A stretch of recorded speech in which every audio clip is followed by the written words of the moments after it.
کسی نے پوچھا ہے کہ والدین اور بہن بھائیوں پر اگر قربانی واجب ہو لیکن ان کے پاس ابھی پیسے نہ ہوں تو کیا انہیں بتا کر ان کی طرف سے ہم قربانی اپنے پیسوں سے کر سکتے ہیں، اور یہ یوں کریں کہ رقم فی الحال ان کو ادھار دے دیں اور بعد میں انہیں معاف کر دیں، کیا حکم شرع ہوگا؟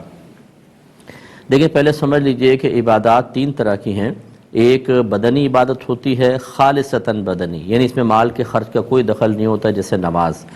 بعض خالص مالی عبادات ہوتی ہیں، یعنی اس میں بدنی مشقت کا کوئی عنصر نہیں ہوتا، کوئی جز نہیں ہوتا، جیسے زکوٰۃ کی ادائیگی۔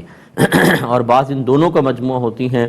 کہ مال بھی خرچ ہوتا ہے اور بدنی محنت بھی ہوتی ہے، جیسے حج ہے۔ تو بدنی عبادت تو فقہ حنفی کی روشنی میں کوئی بھی ایک کی طرف سے دوسرا ادا نہیں کر سکتا،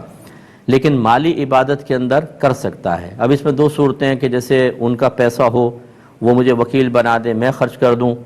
یا پھر ان کے پاس پیسے ہی نہیں ہے لیکن کوئی چیز واجب ہے، جیسے آپ نے قربانی کا کہا، تو میں اپنے پیسوں سے ان سے اجازت لوں اور اپنے پیسوں سے قربانی کر دوں، تو اس میں نیابت، خلافت یا وکیل بنانا جائز ہوتا ہے، یعنی اگر دوسرا بھی اپنے مال سے کر دے گا تو ہو جائے گا، تو لہٰذا یہ صحیح ہے، آپ کر سکتے ہیں۔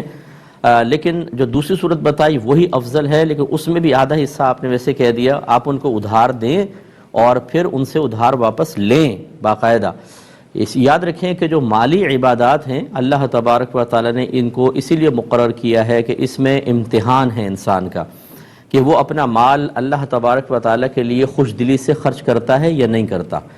اس میں بخل ہے یا نہیں ہے، مال کی محبت غالب ہے یا اللہ تبارک و تعالی کی محبت غالب ہے۔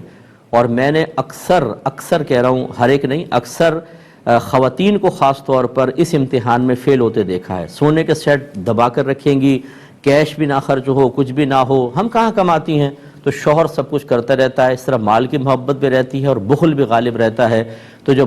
مالی عبادت کے واجب کرنے میں، اس کے لازم کرنے میں اللہ تبارک و تعالیٰ کی حکمت بالغہ تھی، اسے باطل کرنا لازم آتا ہے۔ آپ ان کو ادھار دیں، اگر ابھی کیش نہیں ہے، قربانی وہ کریں، بعد میں ان سے لازم وصول کریں، تاکہ اللہ کے راہ میں پیسہ خرچ کرنے کے بارے میں وہ بخل اور بیجا محبت میں گرفتار نہ ہوں۔ آپ ان کو محبت میں ان کے ساتھ دوستی نہیں کر رہے، آپ دشمنی کر رہے ہیں، کہ جب ان کو مال اتنا عزیز اور محبوب ہو جائے گا کہ وہ اللہ کے راہ میں خرچ ہی نہیں کریں گے، چلو بیٹا کر رہا ہے، فلاں کر رہا ہے، بھائی کر رہے ہیں، بہن کر رہے ہیں، تو لازم سی بات ہے کہ یہ تو پھر ان کے لیے نقصان کا باعث ہے۔ جو ان کے مال میں اللہ تعالیٰ کا حق تھا، جو ان کے مال میں کسی غریب کا حق تھا، وہ تو ان کے مال کے ذریعے تو نہیں ہو رہا، آپ کے مال کے ذریعے ہو رہا ہے، اور یہ اللہ تعالیٰ کی حکمت نہیں تھی، تو لہٰذا آپ تھوڑا سا اپنا رویے کو چینج کریں۔